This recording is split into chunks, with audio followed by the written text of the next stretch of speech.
एक बार की बात है, एक ईगल एक पहाड़ की चोटी पर कुछ अंडे देती है और एक अंडा पहाड़ से लुढ़क कर नीचे आ जाता है, लेकिन वो अंडा टूटता नहीं है।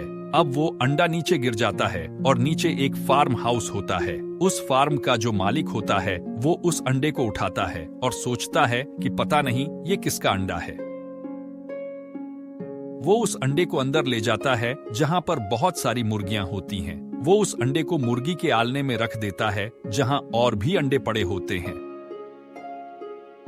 अब वो मुर्गी उस अंडे को अपना अंडा समझ लेती है और उसे गर्मी देती है और एक दिन उन अंडों में से चूजे बाहर निकलते हैं, लेकिन वो ईगल का अंडा होता है। उसमें से एक ईगल बाहर निकलता है। तो जब वो ईगल उस अंडे से बाहर निकलता है तो क्या वो खुद को एक ईगल मानता है?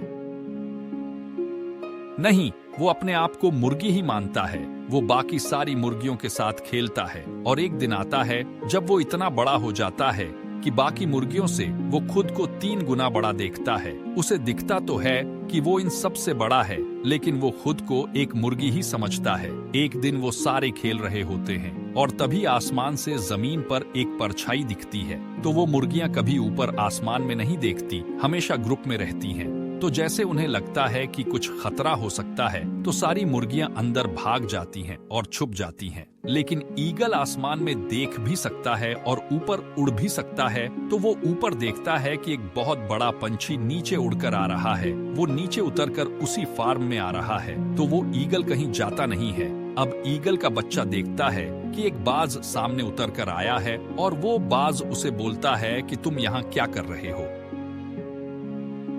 तुम भी एक बाज हो, तुम इन मुर्गियों के बीच क्या कर रहे हो?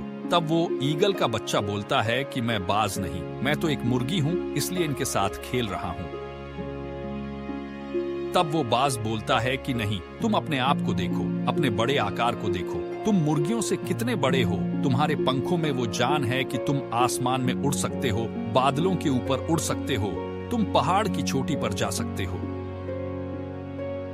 तो उस ईगल के बच्चे को लगता है कि ये बाज मुझे बहला रहा है, ये मुझे अपने साथ ले जाएगा और खा जाएगा, और वो वहां से भागकर अंदर चला जाता है। अब वो सारी मुर्गियां उसे बोलती हैं कि बाहर तो बाज आया हुआ था, उसने तुम्हें चोट तो नहीं पहुंचाई। वो बोलता है कि नहीं, वो बाज मुझे बहला रहा था, फुसला रहा था और बोल रहा था कि मैं भी एक बाज हूँ, आसमान में उड़ सकता हूँ, कहीं भी जा सकता हूँ। वो मुझे अपने साथ ले जाता और खा जाता। तब सारी मुर्गियां बोलती हैं कि हाँ, तुमने बहुत सही किया। अब जरा सोचिए कि वो ईगल का बच्चा क्या सच में बच गया। उसके अंदर वो काबिलियत थी, वो ताकत थी, लेकिन ईगल के बच्चे को एक मुर्गी बना दिया उसकी मानसिकता ने।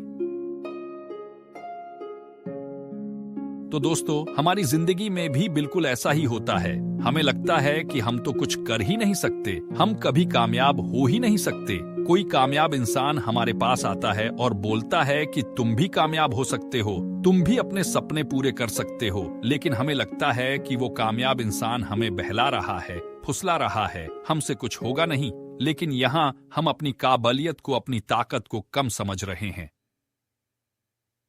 दोस्तों, आप किसी भी कामयाब इंसान को देख लीजिए, किसी भी करोड़पति इंसान को देख लीजिए, 80% से ज्यादा कामयाब लोग सेल्फ मेड हैं। मतलब वो जीरो से शुरू हुए हैं और अब जाके सफल हुए हैं। तो आप भी सेल्फ मेड बन सकते हैं, लेकिन आप बनेंगे तभी जब आप अपनी मानसिकता को बदलेंगे, क्योंकि जो आप मान लेंगे वही आपकी जिंदगी बन जाएगी। तो अपनी मानसिकता बदलिए और आपकी जिंदगी में बदलाव अपने आप आएंगे। तो दोस्तों, हमें उम्मीद है कि यह कहानी से आपने कुछ अच्छा सीखा होगा। तो अगर आपको हमारी यह कहानी पसंद आई हो तो कमेंट करके जरूर बताएं। धन्यवाद।